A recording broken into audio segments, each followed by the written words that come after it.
I've been attached with the feeling of waking up with you by my side.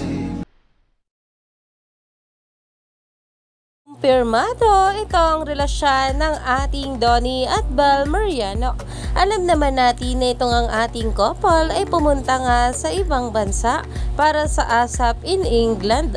At ayon nga guys sa mga bula, hello lovers, this was same day with the Coldplay concert. At narito nga guys sa nagtre-trending na video ng ating couple, sabay-sabay nating panoorin.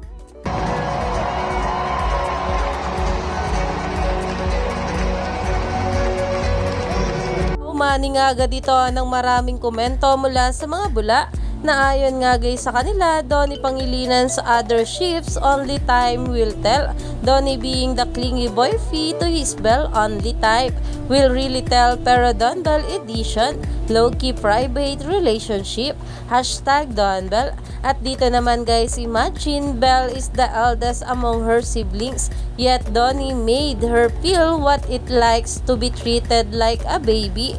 Belle's cute jumps while Donnie was taking a photo of her. I love watching people in love. Ganyan nga guys daw talaga ka-in love itong ating couple na sila Donnie at Belle Mariano.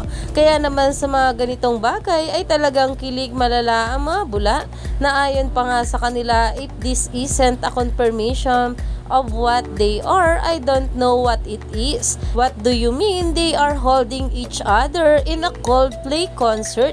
Intimacy, I swear. Hashtag Don Belle. Kaya naman trending na sa social media itong ating couple na sila Donnie at Belle Mariano.